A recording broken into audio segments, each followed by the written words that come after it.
listening to Cosmic Cousins Soul-Centered Astrology. I am your host, Jeff Henshaw. Thanks for tuning in.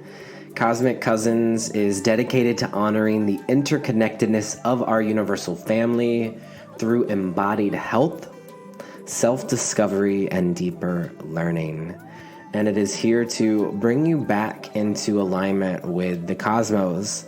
So thank you for being here as always.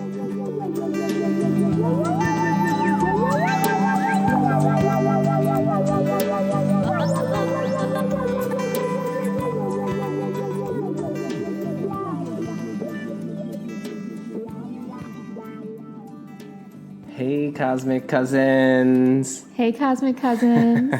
I'm here with my dear friend, Ashley River.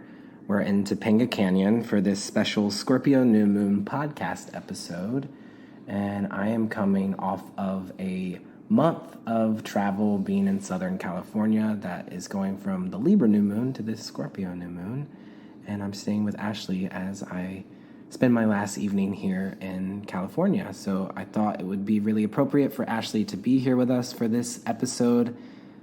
Well, one, because, you're a Scorpio rising. Mm-hmm. And we just realized that the episode that I was on was a Scorpio New Moon. So I didn't realize that. 2 years ago. Wait, that was 2 years ago? Yeah. Wow, that was the last time you were on Cosmic Cousins? Yeah. That's wild. And also pretty cool. It was the beginning of the Scorpio eclipse. Right. Axis. Which we were just checking in about because this Scorpio New Moon marks the first new moon in Scorpio that will not have the South Node of Fate in Scorpio. So for those of you that have been really tapped in and tuned into astrology over the last few years, we've had the South Node of Fate in Scorpio since the end of, 2021? Yeah. All the way until now. So this new moon actually closes out that storyline for you. And one of the cards that we pulled from the Cosmic Cousins Astro Oracle deck, which is going to be released into the world for pre-order next week. I'll be sending a special newsletter out for that. One of the cards we pulled was the South Node of Fate, so we're going to get into that in a moment. But before we do all that, I do just want to check in and let you know what kind of magic we're going to be getting into on this podcast episode because it's a very special podcast episode. So we're going to start the first part of our time together connecting into the invitations of the Scorpio New Moon. We're going to check in with Ashley about Scorpio energy, and then we're going to round out this podcast episode by listening to 4 hot Scorpio tracks from 4 different queer artists, all with strong Scorpio placements that all happen to cosmically reach out or came into my life over the past 2 weeks. So we're going to be reflecting on Scorpio and the power of creative transformation to help transmute our old hurts and traumas through music, art, and performance. So you're going to want to stick around for that. And part of those 4 songs that we're going to listen to, one of them is a deep dive conversation with Scorpio Midheaven, Scorpio, Venus, and Pluto, and Mercury, Akenya, double Venus astrology, who is both a genius astrologer and gifted musician, and they are releasing a new single called Hades Moon that comes out on November 17th. But all of us here in the Cosmic Cousins community get the opportunity to listen to this single before it actually drops into the world. So that is something special for us to share on this new moon. So at this time, let's go ahead and transition into a little meditation for embodied health, and then we'll connect into the invitations of the Scorpio New Moon.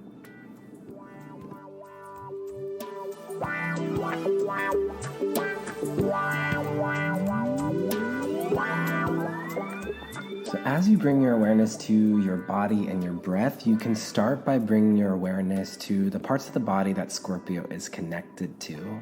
Each astrological sign is connected to a different part of the body, and Scorpio rules over the lower back, the reproductive organs, the womb, the bladder, the hips, this whole region, which is really the sacral chakra.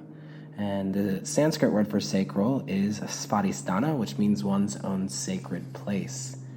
So just sending extra love to this part of your body. I did say the lower back, which actually is Libra's part of the body, but it came through when I was speaking. This whole region, just bringing awareness to, can be helpful as an anchoring point here on this Scorpio new moon. And so if you listen to the podcast regularly, you know that each episode I offer you 3 phrases. And these 3 phrases help connect us to the energy of the zodiac sign of whatever new moon or full moon that we are celebrating. And they can act as a launching point for deeper exploration. And also, I like to pull a tarot card for each of the phrases. So Ashley, I was wondering, would you be willing to share with us the 3 phrases that we have for the Scorpio new moon? Yeah.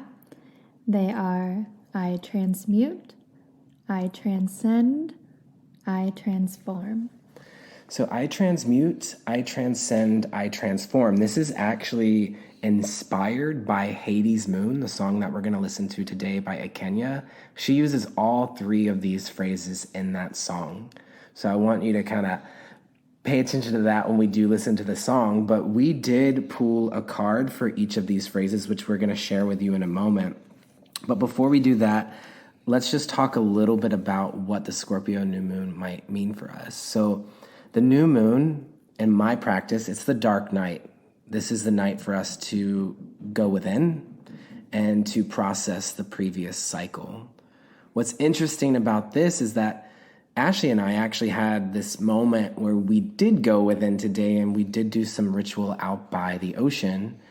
But now tonight we're actually going out and going to be dancing. So, with Scorpio and also with all the new moons, it doesn't mean that you just have to hide away from the world, but just if you can carve out some sort of intentional space in your life to reconnect to these themes, it's helpful. But we were talking about how even with Scorpio, it can be such a dark and intense energy that it's important for us to also find the lightness. And so being with friends, cooking really grounding food, you can always lean into the Taurian polarity. Actually, Ashley gave me a facial earlier tonight, which felt very Taurian.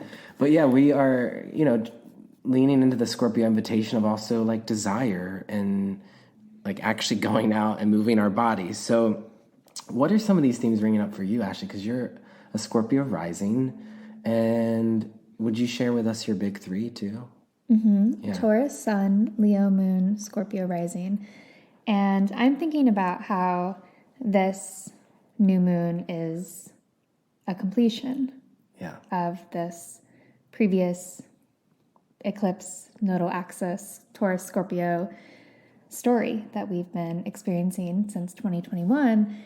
And I think it's interesting that we're going dancing. We did a lot of singing today. There's song on the podcast. Mm-hmm. And it feels like a celebration. It feels like we're celebrating this ending, this death. And there, for both of us personally, and when you host a podcast or when you are just someone who's offering healing services to the world, which Ashley does as well. Some of you likely really already know her and her work, but maybe Ashley, tell us a little bit about you and your work, and then we can talk about more of these themes in a moment. But maybe this is just good for background. What do you do in the world?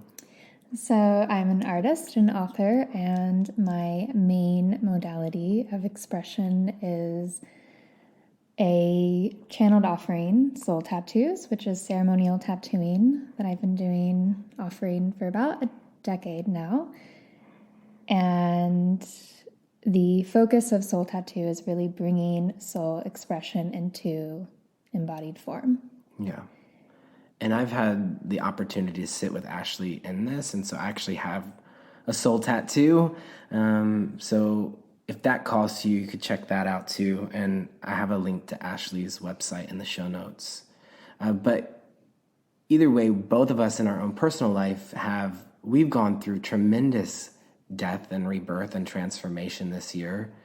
And likely a lot of you listening have too. For those of you with major Scorpio placements, you likely relate to this as well. So this new moon, remember, it's a time of going within, processing the previous cycle, but this one is particularly processing the last 2 years. And so in the sign of Scorpio, a deep healing is ready to occur.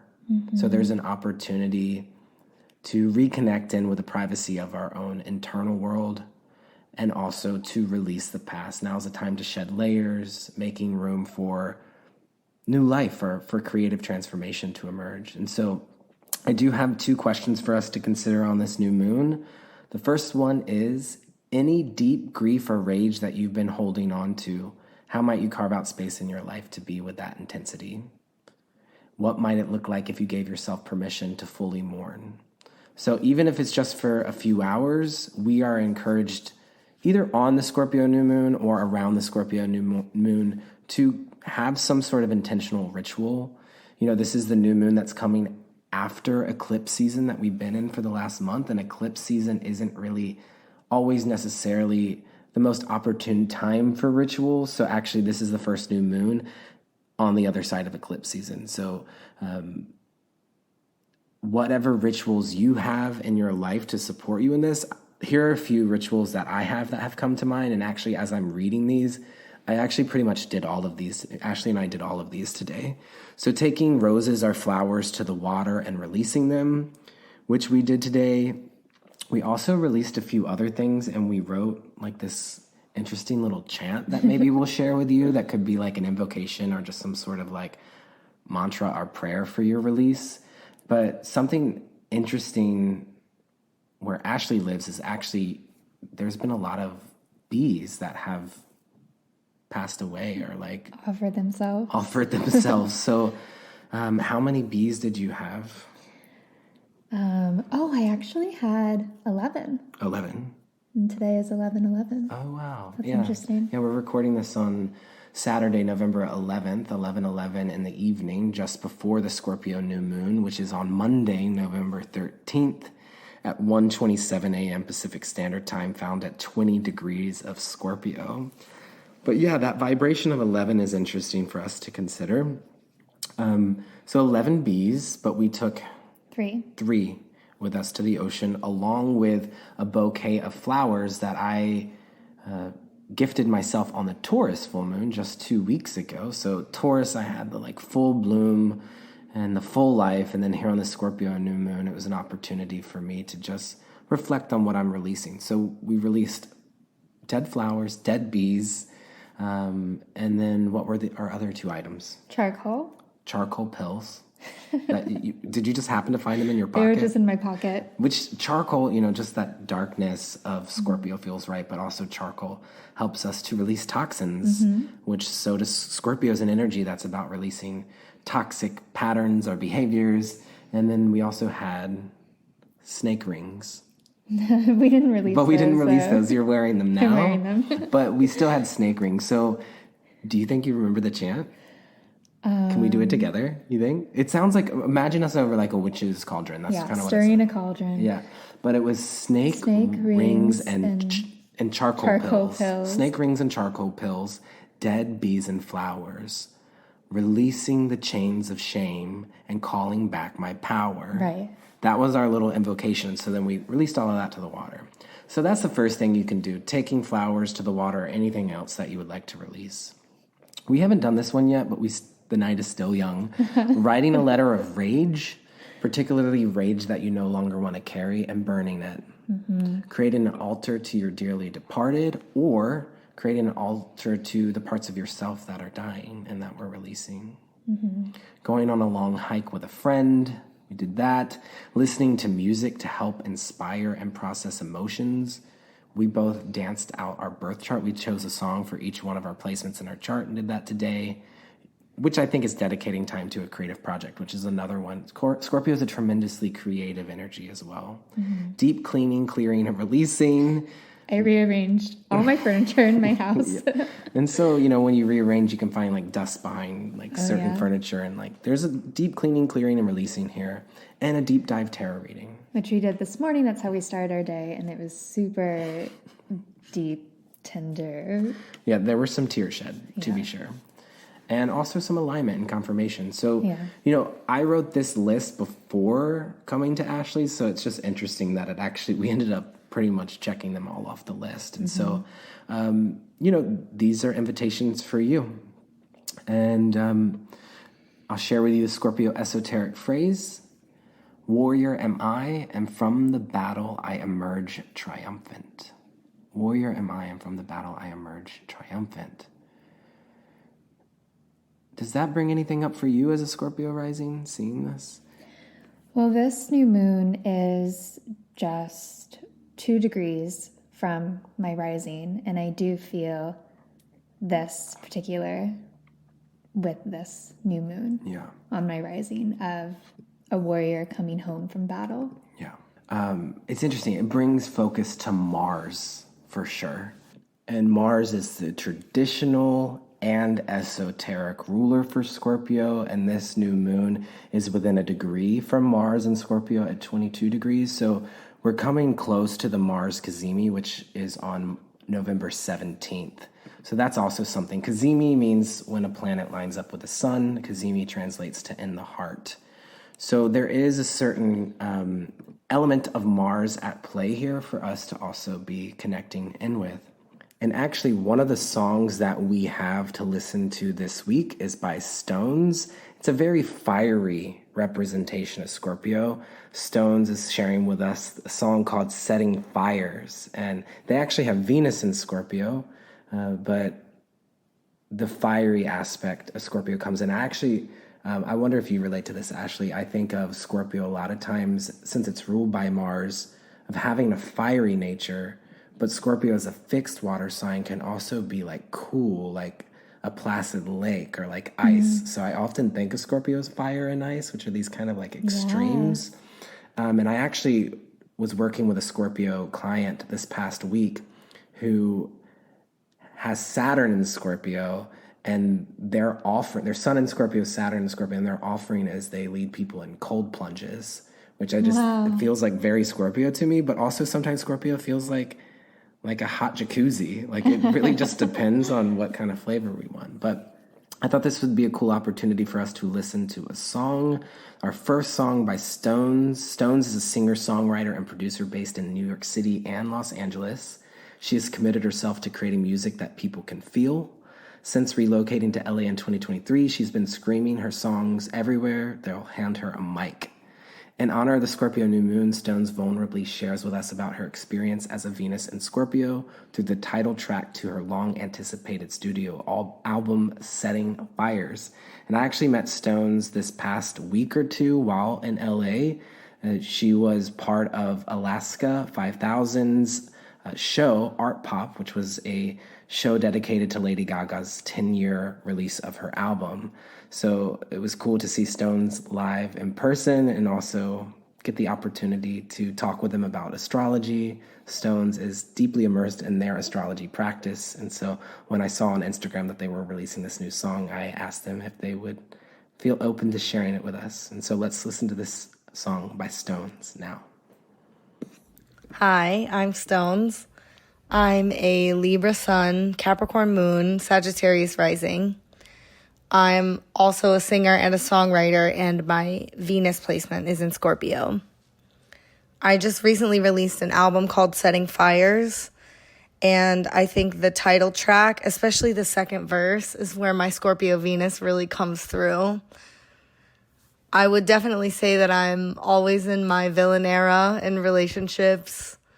It's kind of hard for me to be vulnerable. I'm always kind of plotting and planning with my partners, even if I don't mean to or I don't realize that that's what I'm doing. And I'm always kind of thinking, what's going to happen next?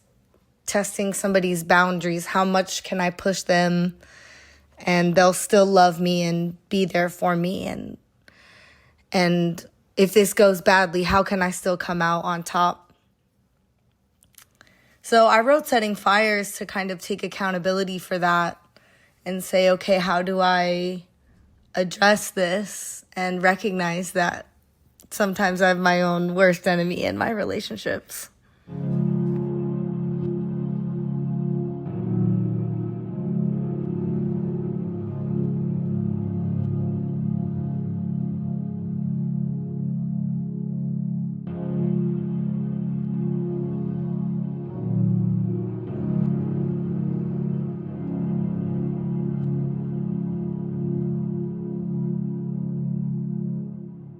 He went looking for something he don't wanna see.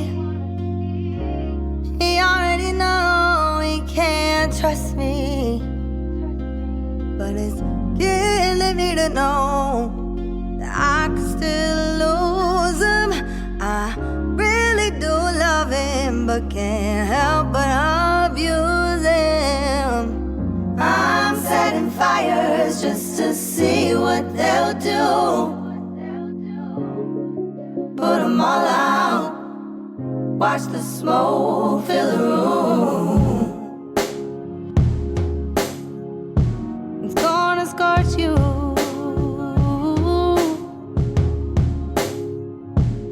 My love burns like a fire. Can't say I didn't want you. My love burns like a fire.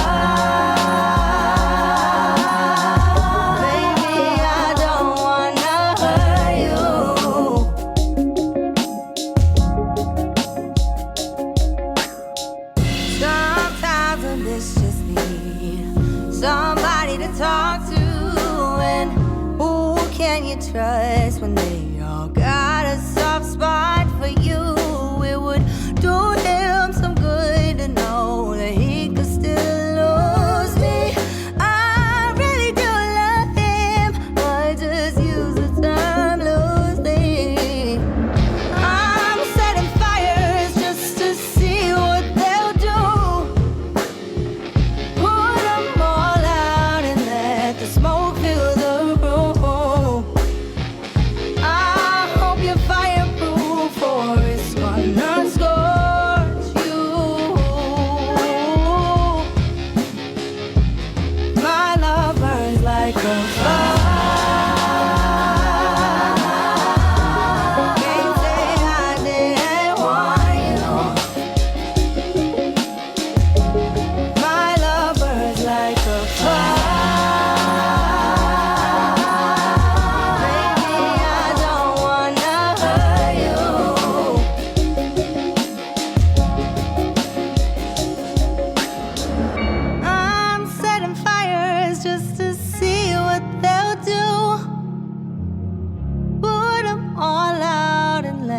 Smoke fill the room. I hope you're fireproof.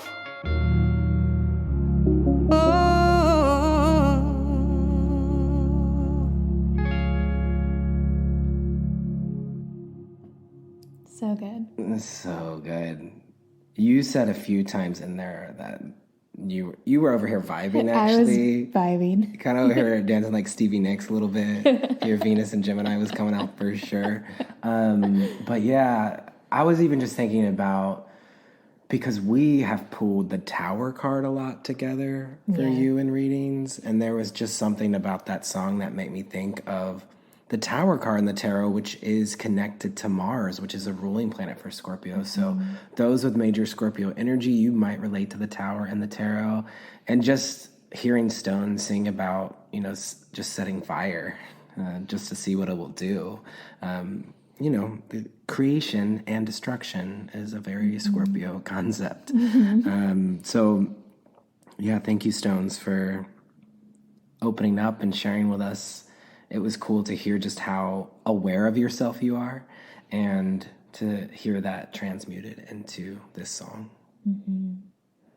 And that brings us to the 3 phrases that we have for this Scorpio New Moon. So we pulled a card from the Cosmic Cousins Astro Oracle deck for each of these 3 phrases for Scorpio. Again, I transmute, I transcend, I transform. And actually, Ashley was the one that was like, let's pull cards from this deck, which I also just want to have a little announcement that the Cosmic Cousins Astro Oracle deck will be open for enrollment on the Mars Kazemi, which again is Friday, November 17th is when the Oracle deck will be open for pre-enrollment. So we pulled cards from this deck. It's a deck that I created, and I'm excited to share it with you. So the card we got for I Transmute was Cosmic Earth. This actually brought a memory up for you, Ashley, which I would be interested for us to connect in with, because you just did some travels. You just did an ancestral pilgrimage to Scotland. But when I see Cosmic Earth for I Transmute, the message that's coming forward is that the earth is here to support us in whatever grief or trauma that we are releasing at this time, that the earth is here to transmute that for us. What does it bring up for you seeing Cosmic Earth? Well, the image on the card is this rocky formation, like almost like a mountain, but to me it feels more just like a rocky mound. And there's a portal in the center of it.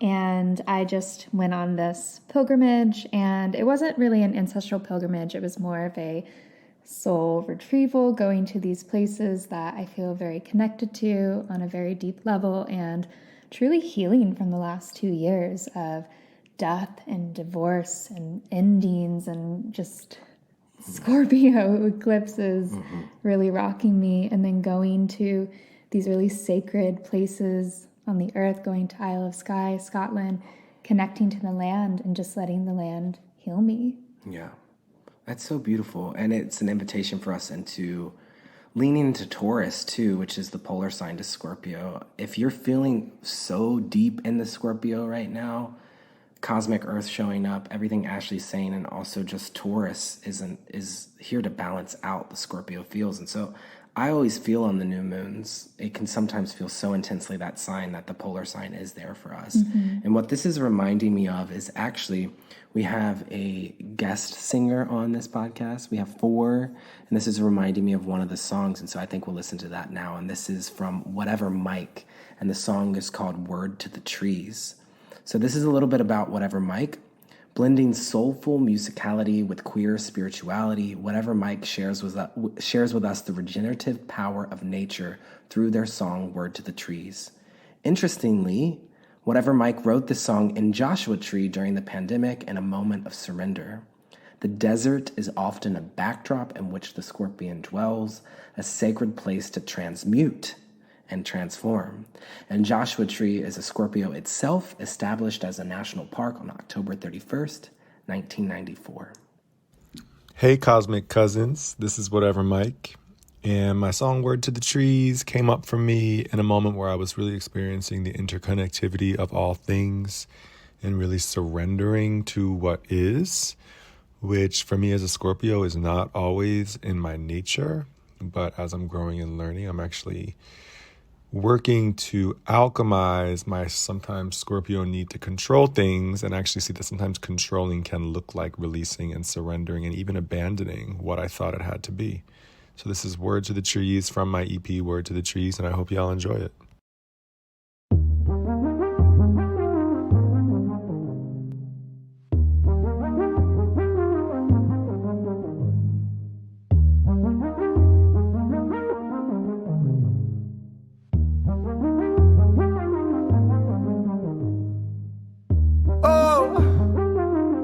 Looking for daisies in the street, any survivors in the concrete, yellow and orange. Does anyone know? Does anyone see? No! Yeah! They used to bloom on the hill in the east. Yeah, all of the colors were blowing the breeze. We had a love, we fell out of touch, and now we don't speak. It's evident I made mistakes, the medicine, it fades away, and everywhere I see the broken parts. I hid my eyes from anything that made me doubt my everything, and ever since I haven't seen the stars.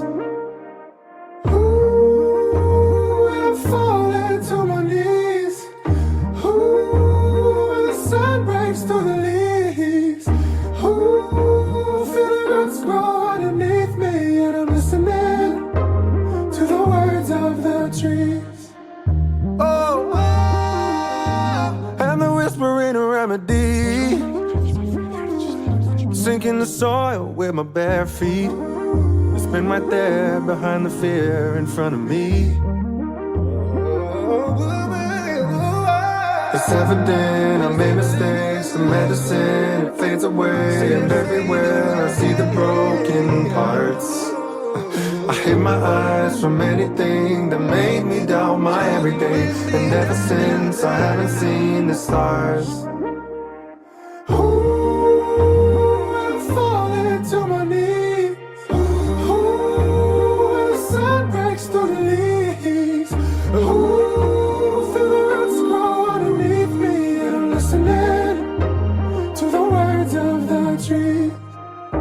Word to the trees and word to the garden. Word to myself when no one's applauding. Word to the silence, I love how she looks at me. Word to the skies and word to the trees. Oh, ooh, I'm falling to my knees.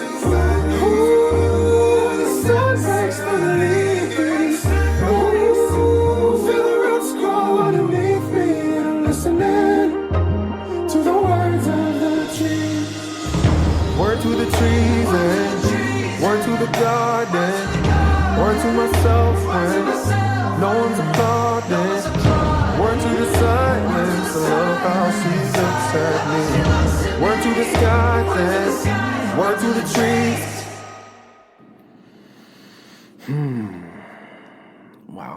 It's powerful. Very powerful. And you actually said while we were listening to the song that you're like, I'm going to be obsessed with all of these artists afterwards. Which is a very Scorpio thing to say. It actually is. Obsessed. And I will have a link to all of these artists' songs in the show notes. Please check them out, add them to your playlist, share them with your loved ones. Support your fellow cosmic cousins. That song was very cosmic too, and we had Cosmic Earth for this one. What this is reminding me of is at the very beginning of Scorpio season, I went to one of the oldest trees on the planet and had a really profound spiritual experience of transformation. You can't just drop that and not tell us what tree it was. The Where was this? Fortingall yew tree in Scotland. Okay. So you can look it up. Wow. Profound.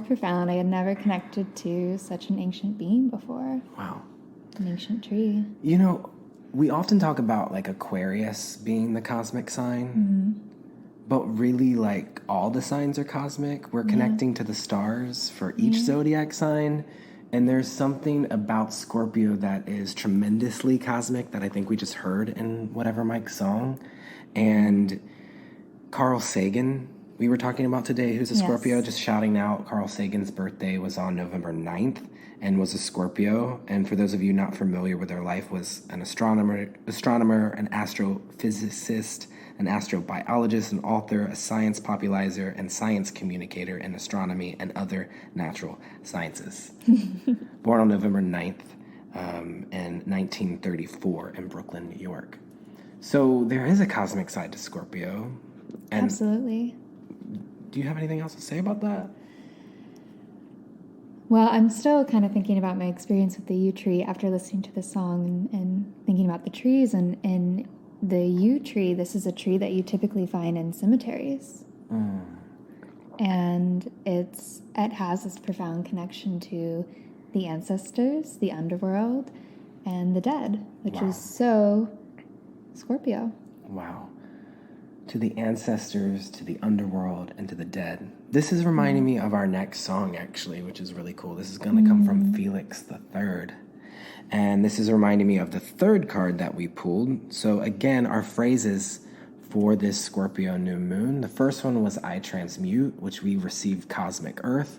The second one was I transcend, which we're going to save for last. And then the third one was I transform, which we got the South Node of Fate for I transform. And we were just talking about how the South Node of Fate has been in Scorpio over the last 2 years. It has now shifted into Libra. This is the first Scorpio new moon with the South Node of Fate no longer in Scorpio. But the reason I'm bringing this up is because the South Node of Fate is very much connected to our ancestors, to the past lives, to the dead. You also do past life regression. You hold space for that. That's a newer offering for you. So if anyone is looking, the Scorpio season is a good time of year for that. Would you agree? Oh, yeah, absolutely. For sure. So if anyone's looking for that kind of support, Ashley does offer regressions. But this next song is coming from Felix the Third, which is very much connected to these themes. A little bit about Felix. Felix is a queer Brooklyn-based musical artist renowned for his end-of-times electronica, effortlessly spanning synth pop, electro pop, and new wave for a distinct fusion of emotional dance tracks and ambient elements. On this week's podcast, he shares about his relationship to Scorpio through his most recent single, Full Speed Ahead. Inspired after a guided mushroom trip in Mexico, Felix met the ancestors, died, and came back alive again. So Scorpio and that cosmic earth energy. Very cosmic. So let's listen to this little message from Felix now, and then listen to Full Speed Ahead. Hey Cosmic Cousins, this is Felix III here, and this is my new song, Full Speed Ahead, which I'm releasing after I went to Mexico to do a guided mushroom trip for trauma. And it worked. I went to Xibalba, the Mayan underworld, met the ancestors, died, and came back alive again. It was something I needed for years, like 15 years of trauma slowly leaving my body. For me, Scorpio is the sign of death and rebirth, everything forbidden and hidden, and all of that energy went into this song. I hope you love it.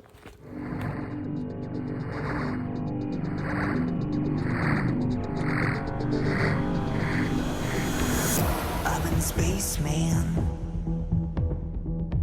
Ain't got a plan. Reach for the stars. I'm over my head. I'm in space, man. Signal turns red. Sound the alarms. Full speed ahead. And the galaxy is always giving me so many things that I don't get from you. What was I to do?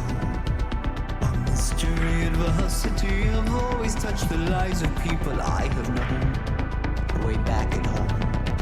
The gold in my skin carries the weight of my kin. And the people I've left behind leave me behind. Leave me behind. And full speed ahead. Full speed, no stopping. Full speed ahead.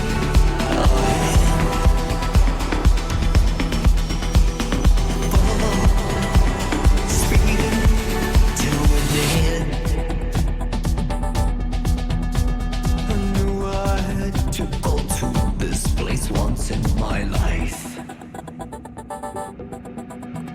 the black place in between my heart and my eye. I'm ready to face my fears. In the end of this, I might disappear.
Another cosmic example of Scorpio energy right there. And Felix actually has Mars and Saturn and Scorpio in the 9th house, which I was saying to Felix that their trip to Mexico to go deep into some sort of journey with medicine felt like Mars and Saturn and Scorpio in the 9th. 9th house is world travel. It's also connected to any kind of religious or spiritual ritual. Scorpio is the depth. It's the ancestors. It's the underworld. Mars is something that we like go in and like pursue, and it can Mars can be a little speed ahead. Full speed ahead, totally. And then Saturn is working with an elder. Yeah. So Thank you, Felix, for sharing that song with us. And it brings us into our final song, which is actually going to be a deeper conversation with my dear friend Akenya, who is an astrologer based out of Chicago, double Venus astrology, and is also a very talented musician.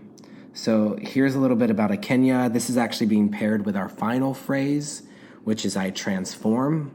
I believe that's what it is. Let's just double check. I transmute, I transform. No, I transcend, I transform. So this is the card for I transcend. Again, we got Cosmic Earth for I transmute. We got South Node of Fate for I transform. And then for I transcend, we got Cosmic Humanitarian, which is Aquarius's card. And actually, Pluto is preparing to enter Aquarius. Pluto is the modern ruling planet for Scorpio. Pluto enters Aquarius on the first day of Aquarius season in 2024, right there at January 20th, is when Pluto has its ingress into Aquarius. Ingress is a word that means when a planet enters a new sign.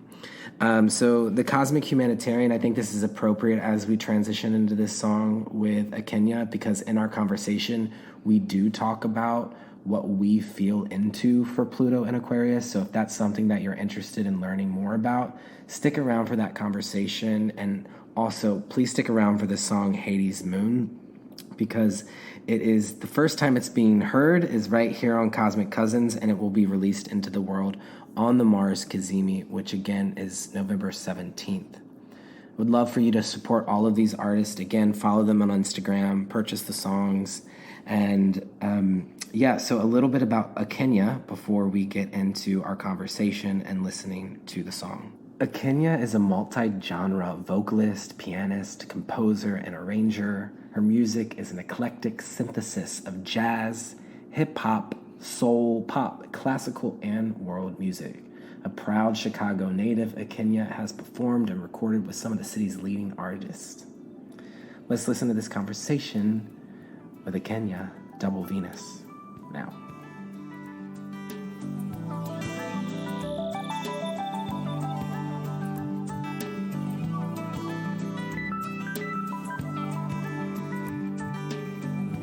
Hey, it's 11:11 a.m. here on the West Coast, right when I press record, and I am here with my dear friend Akenya. Hello. Double Venus astrology, providing cosmic healing through deep insight and feeling. Welcome back to Cosmic Cousins. Thanks for having me. Hold on, I'm gonna turn off the AC. Okay. Currently cat sitting right now, two cats. One's named Jabari and the other one's named Batman, and the AC turns on automatically in this apartment. Jabari. One stays indoors, one stays outdoors. One's a black cat, one's a gray cat. But yeah, it's been a pretty wild Scorpio season over here for me. How about you? What's been going on? I've been really focused on getting this single out to the masses and really excited about it. That's really what I've been focused on since we came into Scorpio season. You know, I'm thinking about your Scorpio midheaven and wondering, you know, as someone who is a practitioner of astrology and also just a student of astrology, is that something that you do in your own practice as a musician, is line up the releases with different astrological transits and seasons? Oh, absolutely. I mean, I don't think I could have dropped Hades Moon during any other season. I don't think it would have worked. And I also like to look at different charts and basically do what we would call electional astrology to pick a date that I think resonates and works. Sometimes it works out, sometimes it doesn't, but you know, it's nice to be able to have the foresight to plan. Well, because we were talking previously, and there's this whole like logistical side of being a musician that maybe you could just share with us. I think it's kind of interesting for people who aren't in the music world, because so many of us are just so used to like going on different platforms like Apple Music or Spotify and listening to music. But what I was getting from you is that you submit it and it doesn't just like automatically pop up. There's like a whole process that you go through. So when you are doing electional astrology, yes, you can be intentional in the date that you choose, and sometimes it is slightly up to maybe a roll of the dice. Did I get that right? Yeah, well, they have to first approve it, and they're going to approve it by going through whatever their channels are. They're going to check for any copyright flags that might come up. And then once the single's approved, it's going to take a while to get to all of the different stores. It's not just going to automatically go there because there's a process, and some only take a few days and some take weeks. So yeah, if you're not getting it in, I mean, maybe if you're lucky with certain platforms or distributors, you can maybe do it a week before. But I did mine 2 weeks before, and I was already technically late. Most of the time they recommend 4 to 6 weeks in advance. So yes, it requires a lot of foresight and planning. And you were like, I think, wanting to release it on the Scorpio New Moon, but the release date for your single, Hades Moon, which we're going to listen to in a moment, is on November 17th, which happens to be the Mars Kazemi, which is pretty hot. And you're also going to be giving us a sneak peek or like pre-listen on the podcast for the Scorpio New Moon, specifically for the Cosmic Cousins listeners, to get blessed by your words, your work, your magic. I mean, I can't wait for everyone to hear it. And Mars Kazemi, whoa. Yeah, you all are hearing it first. So it's interesting when it's Scorpio New Moon or Scorpio Full Moon, I have noticed that a lot I have musicians on. There's Interesting. Really? something with the Scorpio lunation that maybe it just feels good. Like I do think of really some strong Scorpio musicians. I mean, Bjork's coming to mind right now. The triple Scorpio, yeah, or quadruple, maybe even for her. Anyone who does not believe in astrology, just look at Bjork's chart, and there's no way around that one. Okay, and Georgia O'Keeffe as well. But yeah, there's something about Scorpio that does take us into other worlds. Pluto is the traditional or the modern ruling planet, but with a lot of the Scorpios I know and love, I do feel a strong Neptunian flavor well, which is interesting. What do you have in Scorpio in your chart? Midheaven, Mercury on the midheaven, Venus, Pluto. Venus is conjunct Pluto. Venus is in Scorpio. Oh, yes, honey. Oh my God. And you double Venus astrology. Yeah. So you're a Libra sun with a Taurus moon ruled by Venus and Scorpio conjunct Pluto. That's right. I think the Hades moon is starting to make a little bit more sense. Can you tell us what Hades moon means to you? What does Hades mean for those who don't know? Why? Why is this the title of the whole album, right? Did you end up going with Hades moon as well? No, just the single. But yes, I was considering it for a minute, The significance of Hades moon is, well, I believe that term as we know it was coined by the late Judy Hall, who was a great astrologer and also crystal person, had a lot of deep knowledge about various crystals and gems, and it speaks to people who have moon Pluto aspects in their chart. Hades is the Greek for Pluto. They're interchangeable, same god essentially, Lord of the underworld, and also those who have moon in Scorpio or moon in the 8th. Some of these themes are going to show up as well.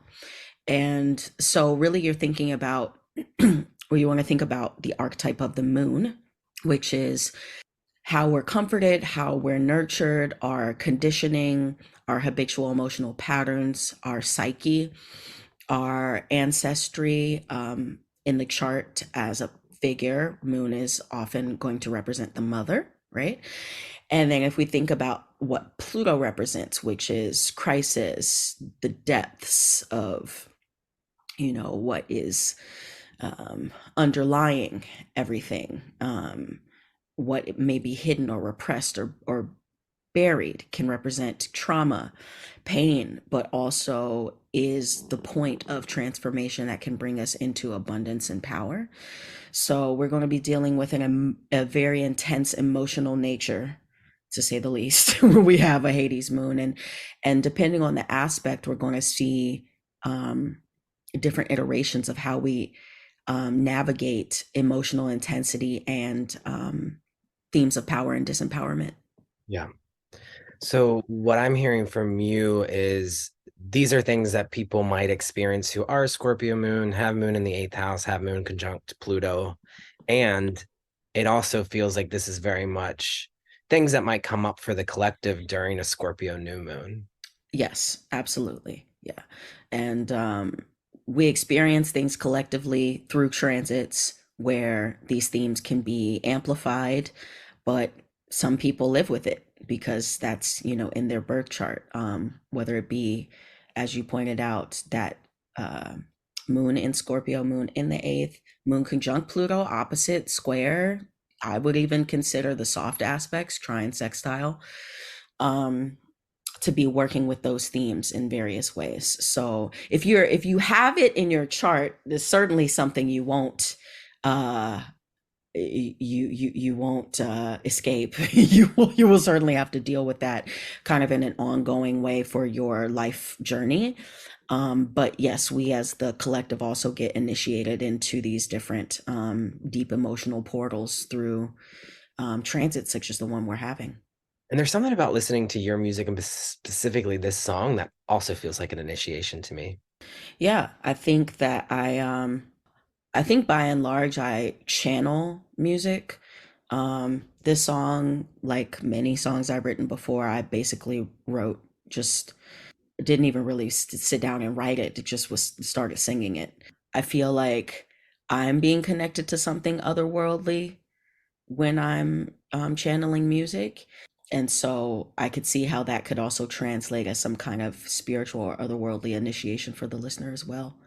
This is going to be kind of a tough question for you, but I'm going to ask it because I'm just curious. Okay. As a friend and also as a fan of your work, are you a musician first or an astrologer? What do you feel? I'm a person first, baby. Hey. um, I mean, it is difficult because astrology was my birthright in a way. My mom did it. My mom chose my birth chart. I have always known that language. I hear about people hearing like, or I hear stories about people saying like, oh, I remember when I found out this was my rising, or I found it, there was no finding out. I always knew. So I've always had that framework and that language. But my mom also played music while I was in the womb and sang to me a lot, and I sang myself to sleep as a baby. Wow. And so I think, I mean, it's very much Uranus, Neptune on the ascendant. Uranus being astrology, Neptune being music. They both have shaped me from an early age. Uranus technically is closer, and I guess I wouldn't be here if my mom hadn't picked the birth date. So maybe astrology first. but I've certainly consciously devoted more of my life to music. I studied music formally for almost a decade through, conservatory training, and taught music for a decade and have performed, been working professionally as a musician for 16 years. So Well, knowing your mom sang to you when you were inside of her and that she essentially elected your birth chart, I would say that they go hand in hand. yeah, they're kind of inseparable. But I didn't know that I would be doing astrology in any kind of career capacity. I never thought that would happen. That was revealed to me later on. And Yeah. I've only been doing that professionally in this capacity through Double Venus astrology for 4 years. And it feels very supportive to have Neptune, Uranus on the ascendant in Capricorn and to be making both music, Neptune, and astrology, Uranus, your career, Capricorn. I mean, it's literally astrology can be so literal sometimes. It's incredible. There's obviously so many nuances and multifaceted layers, but sometimes it's just bang on. It's just like 1 + 1 = 2. So yes, I think you're right. Totally.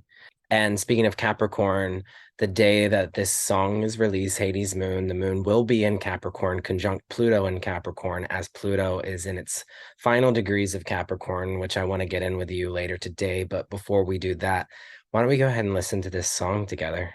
Let's check it out. So this is Hades Moon by Akenya.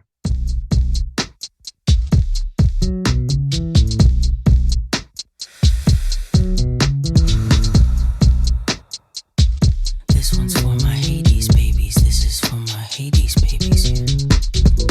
Shadows got me again, got me creeping again, overthinking again. I ain't been sleeping again. I'm addicted to sin, I'm addicted to pain. Every loss is a winner when I'm fully insane. Cause if it's bad, then I want it. If it's good, then I don't. I don't know if I'm haunted. Said I changed, but I won't. This old blues is historic, and it's trauma consumes. If I may wax metaphoric, I blame my Hades moon.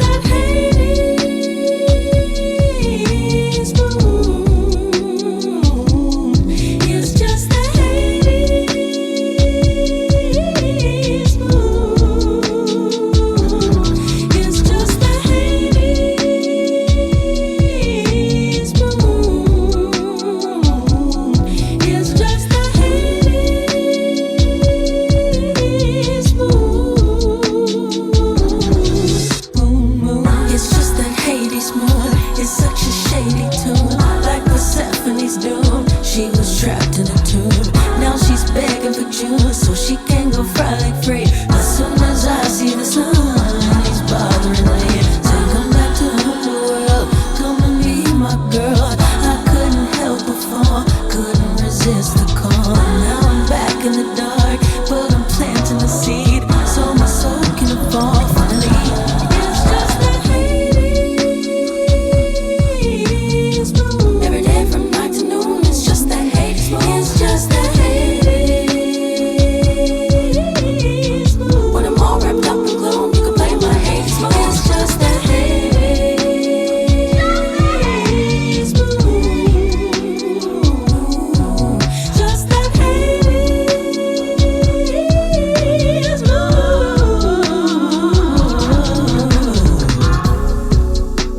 It's not just the moon, he vanquished the sun too. He's next to my heart, my Venus is dark too. Incarnating's hard, these lessons are part 2,000 in a day, maybe I'll find my way. Ooh. It's not just the moon, he vanquished the sun too. He's next to my heart, my Venus is dark too. Incarnating's hard, this lifetime is part 2,000 every day, maybe someday I'll learn to integrate, mutate, elevate, translate, transmute, transform until reborn. Innovate, create, individuate, transmute, transform, transcend, ascend. Integrate, mutate, elevate, translate, transmute, transform until reborn. Innovate, create, individuate, transmute, transform, transcend, ascend. Integrate, mutate, elevate, translate, transmute, transform until reborn. Innovate, create, individuate, transmute, transform, transcend, ascend. Integrate, mutate, elevate, translate, transmute, transform until I'm reborn. Damn it. Innovate, create, individuate, transmute, transform, transcend, ascend. Just let that shit ride out, let that shit ride out, let that shit ride. Just let that shit ride out, let that shit ride out, ride. Just let that shit ride out, let that shit ride out, let that shit ride. Yeah. That's my shit, that's my shit, that's my, ooh. Woo! That is hot. E. Incarnating is hard, but it doesn't have to be so hard when we get to listen to music like that. Oh, that's so sweet. Thank Oh you my so God. much. Let that shit right out. Let that shit right out. Just let it right out. Oh Mm. my God. Oh, purge. Yeah. Transcend. Yeah. That's like after going through that mantra, right? Of this, like, I want to integrate, mutate, and elevate. It's like, well, how am I going to do that? I got to purge. I got to let that shit right out. I mean, you took us on a complete journey. Like it went into this like kind of dark, haunted place, and then it transmuted Yeah. throughout. Yeah. There's this moment, um, kind of right before we get to the last vamp where there's like 10,000 vocals overlapping each other, where, music harmony can be a way where we really convey moods. And the tonal nature of the song is very ambiguous. So what's happening is I'm not in the instrumental throughout most of the song. I'm actually not really committing to what we would call a tonal or key center.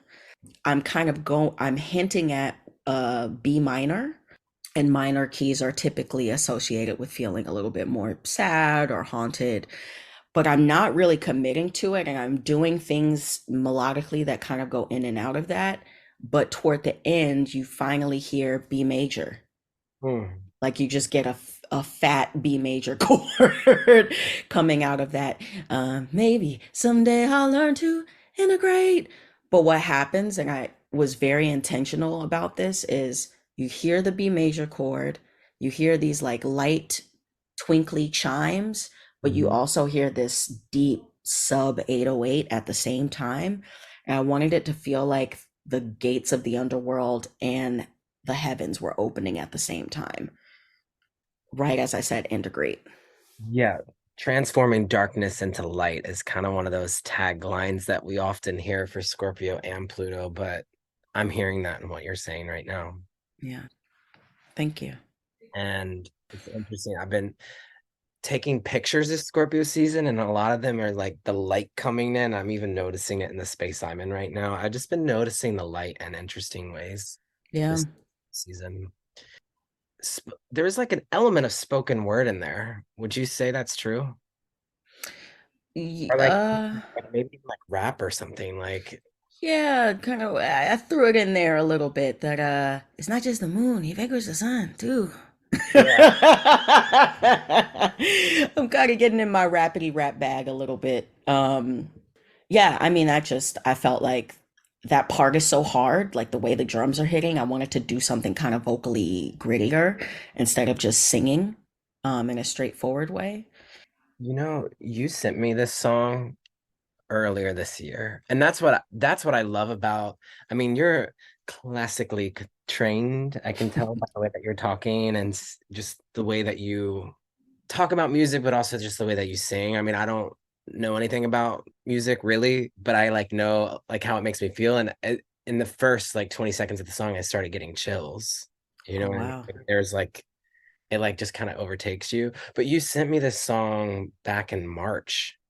And the reason why I know it was March is because it was literally either the day, it could have been the exact day or the week that Pluto entered Aquarius. And I was in a very specific place in my life. I was at the Oregon coast and it was fucking raining and misty and dark. And I was going through a really dark moment. And I remember you had just sent me the song like right as I was about to go get a massage at the next town. And so I had to drive through the redwood forest, and it was like this winding coastal road with like trees. And I'm listening to this song on repeat. And Pluto had just entered Aquarius. And I'm like, oh my God, this is so intense. Oh my That's goodness. where I am. Like when I hear that song, because music takes us back to a place in a Absolutely. when Absolutely. you listen to this song, even though you've been on such a journey with, editing it and mastering it, and I'm sure at times you might get lost in the details of what it is to be a musician. But when you listen back to it now, particularly in context to being here in Scorpio season, does it take you back to a place in time? There's all of these moments as I was making this song, and I'm in the middle of making an album, so I'm working on lots of music all the time at the same time, but this song has been like this like the anchoring thing, or like the thing I've poured the most time and energy into this year. It took me 5 months to make it, from coming up with the music to producing everything to recording all the vocals. And there's about 180 vocal tracks in this song, which is a lot. It's quite excessive. And so I just think of all the different stages. I finished it, like I finished recording it right as my Saturn return was ending. And, right as Saturn entered 0 degrees Pisces. And then Right I when just, Pluto entered Aquarius, like that. yeah, exactly. They were around the same time. And I just finished it, like uploaded it to the platforms right as Saturn stationed direct at the same degree it was when I finished recording it. So I think about when I first let my mom hear it, and like watching her face change as she heard everything that was in it, and just being like overwhelmed by the cacophony of sound and like I think that's a good word. cacophony. Cacophony. Yeah, it's a cacophonous song. And then I think about, there's so many moments like that. I don't know. This is one of those songs that really helped shape me this year, probably more than anything else I've made. I just put, not to say that I'm not putting my soul equally into everything in the album, but this song demanded something that I think a lot of the other things didn't. I knew that because I also knew this would be the lead single for the album. So yeah, I guess to answer your question, it doesn't take me to a specific thing. There's just all these memories and moments of growth and excitement and frustration, but also breakthrough that I associate with it. How appropriate, right? Yeah, totally. Well, I hope everyone listening will buy this song. Yeah. I think it is so incredibly layered and also just powerful to connect with a musician who's also an astrologer, and just the archetypes and the myths and just the themes and everything that's layered in there. You have a shout out to Persephone, talk about something about Venus was up in there too. I have to listen to it again because there's so much to it. And this is the single from your album that's going to be coming out. Is that correct? The first single? That's right. And when can we be expecting the whole album? I'm aiming for May. Come on, Taurus season. That's my goal. Thinking about you and thinking about the Jupiter-Uranus conjunction in Taurus that I'm pretty sure is going to be right there conjunct your natal Taurus moon. Oh, yeah. And I'm hoping, the vision I'm holding for you is that this song that you're releasing now will make you a lot of money with all that Taurian Jupiter expansion. Just putting it out there. I gladly receive.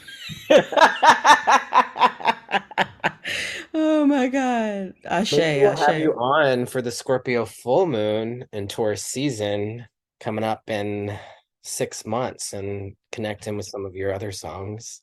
Yeah, that sounds like a plan for sure. So yeah, I'm hoping to wrap everything up for the album by February, which would give me enough time to get it out in May. So fingers crossed. Hey, you know what I'm hearing? I'm hearing this is like the cross quarters, like that's square. We're going from fixed season to fixed season, Scorpio to Aquarius, and then to good old Taurus. Yeah, that's so astute. That's exactly what we're doing. Are there any other songs that you have that you would like to share with us on this Scorpio new moon, or do we want to keep it simple with Hades moon?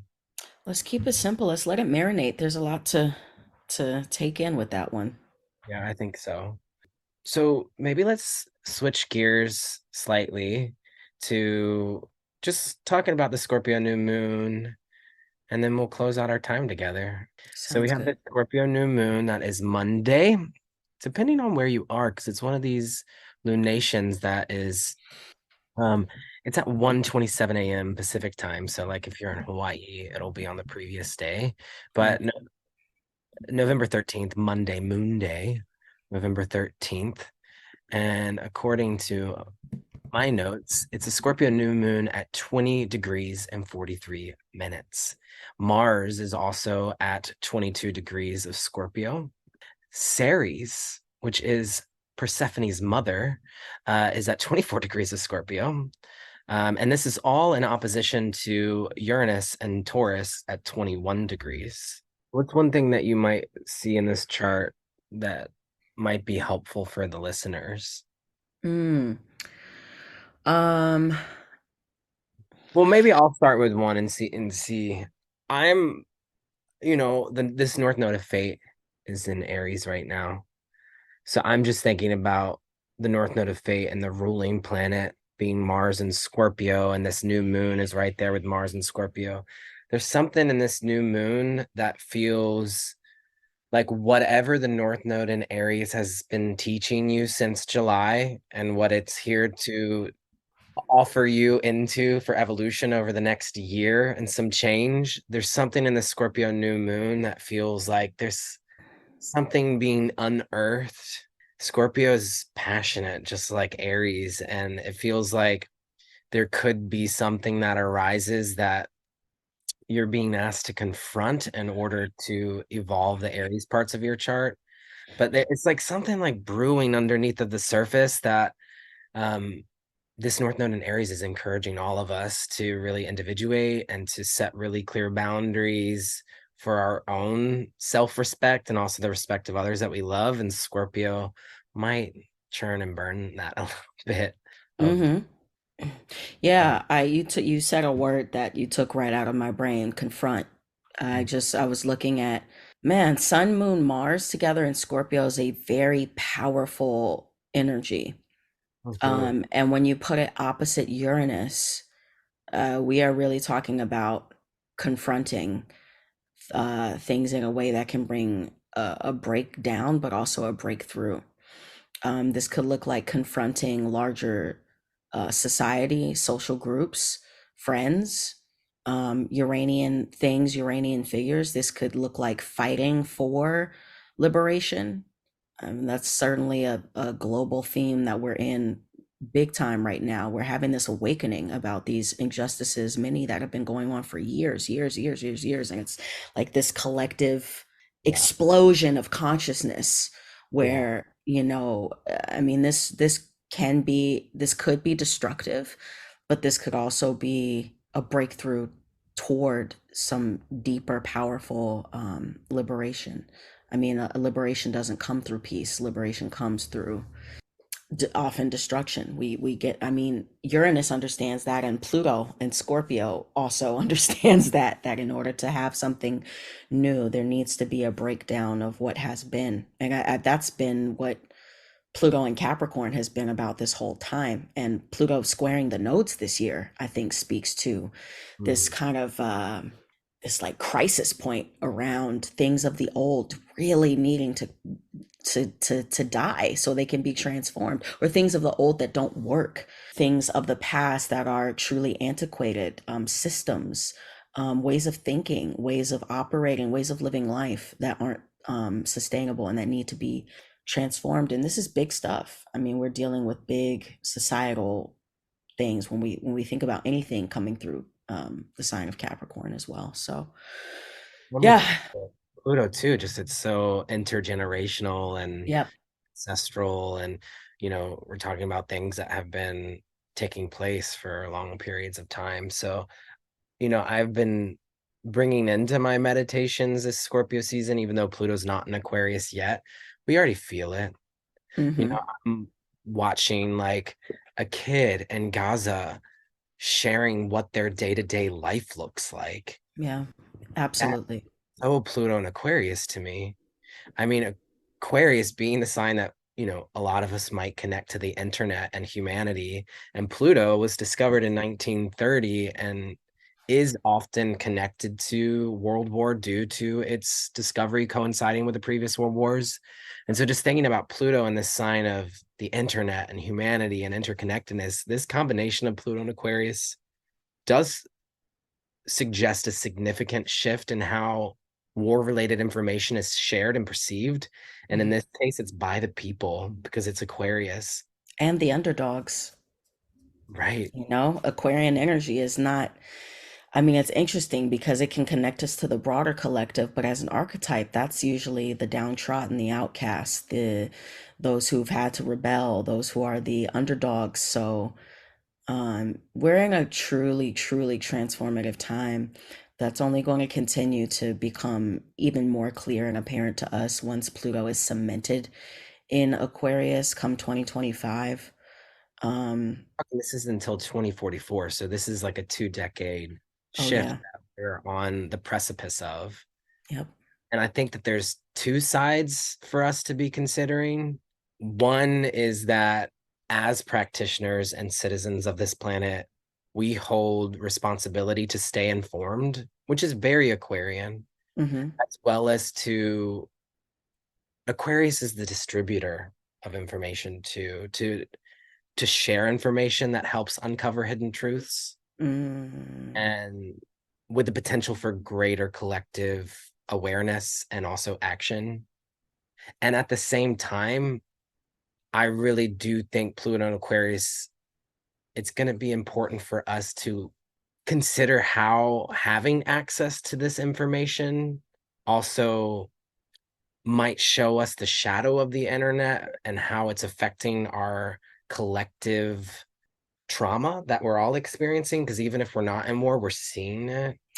Yeah, I mean, I was just talking about like when in human history have we had the ability to literally in real time through our phones witness genocide? That is, I mean, it's like it's mind blowing and it's powerful, but it's also there is there is a large responsibility in that. There's a large spiritual responsibility in that and understanding how we can become bombarded even and inundated with these images. So it's been difficult for me to even find that line between striking the balance between staying informed and staying educated and spreading information, but also like checking in with my nervous system. And Aquarius connects us to, is something that connects us to the nervous system and how explosive that can be for the nervous system, for the body, for the psyche.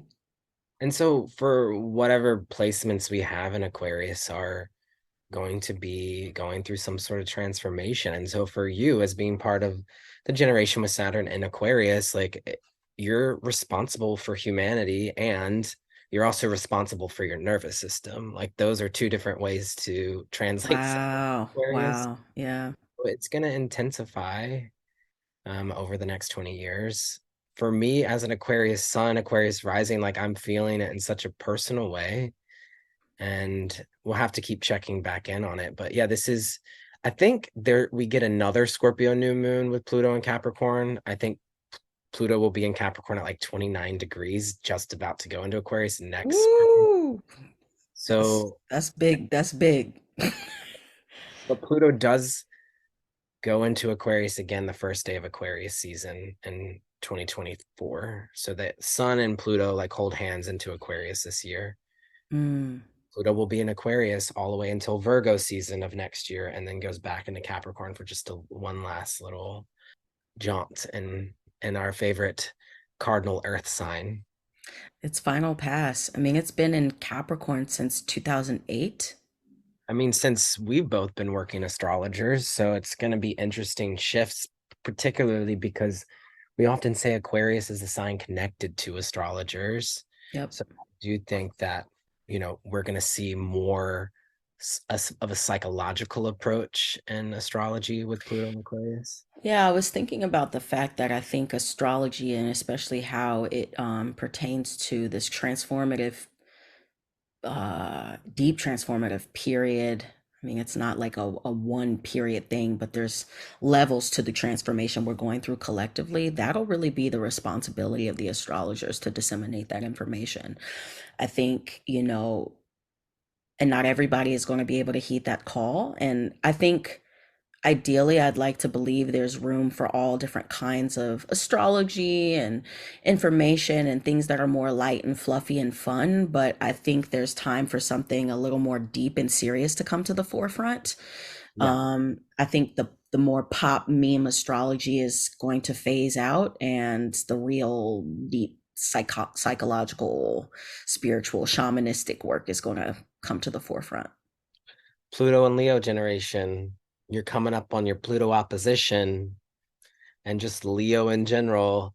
Not that I'm just saying Leo's like pop astrology, although Leo is very much connected to celebrity culture and That's right. that thing. So this Pluto and Aquarius is also looking at you, Leo, across the way, and we're already seeing that with writer strikes and actor strikes, and Yep, absolutely. so wow, yeah, it's you used two words. You said powerful and like mind blowing when you were talking about the fact that we have war in the palm of our hands, and those are two words that we could use like keywords for Pluto and Aquarius is powerful, mind blowing. So Explosive. explosive. Yeah. It's like bomb emoji. It's one of my favorite emojis for Pluto. Yeah. Yeah. Well, it has been lovely to connect with you today. As always, you're a genius. You're brilliant, so talented. You should be really proud of this new song that you're releasing into the world. It's so good. And Thank you. can't wait for everyone to listen to it and fall in love with it like I have. And yeah, remind us how do we buy this song? Is that an option for us? Yes, so on the 17th, it'll be available for purchase on through Amazon, through pretty much every retailer where you would buy music. iTunes. Spotify? You can stream on Spotify. You can't buy on Spotify. Okay, so no Spotify. Go buy it. Bandcamp is great because they'll have different periods where they don't take a cut at all. They'll give 100% of proceeds to artists. So I will definitely be on Bandcamp as well. Yeah, I mean, Go to Bandcamp? huh? Like, did you ever go to a band camp? No, no. The only I did some like young artist kind of programs, summer programs in college, but That's a no. question. Yeah. Since Scorpio is connected to sexuality, I just want to, can you tell us when you came out? I don't know if I know that. That's so funny. I came out twice. Oh. In true Libra fashion, I couldn't make up my mind. I came out as bisexual when I was 11. Oh. And then 2 years later, when I was 13, I was like, I'm gay. It's giving gay. I'm entering my gay era. Yeah. Honey, have you not already been in your, oh, you mean me? That was me announcing. Yeah, yeah. Drag me. I'm like, baby, you've been in your gay era. I'm what they call forever. Oh, well, thank you. Big love to you. Happy new moon. And we'll have to have you back on the show again soon. Thank you so much, Jeff. Thanks for doing this deep dive with me and also just plugging the hell out of my song. It really means a lot. And I'm so glad that you connect to it so deeply. Once you make something, it's not yours anymore. It belongs to the collective. So yeah, and I feel honored to have the song in my email box now before anyone else, and I'm gonna put it on my phone, put in my wireless headphones, and I'm gonna go walk around West Hollywood because I'm cat sitting here this week and listen to your new bop and no one else is doing it. Oh, it'll be available for pre-save on the 13th. It comes out on the 17th, but if you would like to pre-save it and have it ready to listen for the 17th, there will be a link that you can click in my bio on my socials to get that pre-save. It really does help because then I've already got things all up in the algorithm and all of that fun stuff before the song even hits. Pre-save it, baby. Pre-save it. All right. Bye.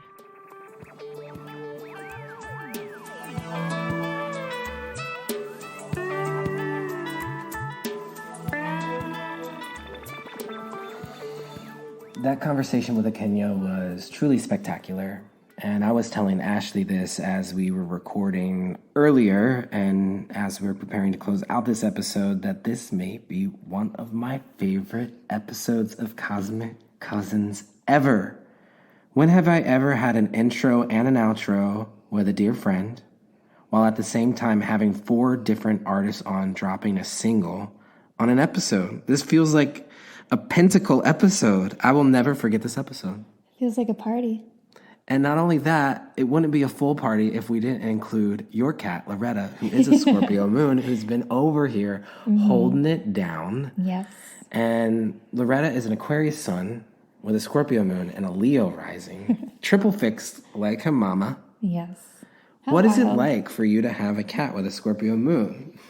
Well, she's very, very intense. She has very strong desires, and she'll let you know. She's also very moody. If you look at her right now, she won't even look at us. She won't look at us, but we feel the love. Yeah. And something that was really interesting, because I was I was hanging out with Loretta. Mm-hmm. And you were traveling. You were on your ancestral pilgrimage in Scotland. Soul pilgrimage. And she was very, awake in the morning. Yeah. There was just this energy of, greeting the sun, and it was a little intense, and, I understood. Yeah.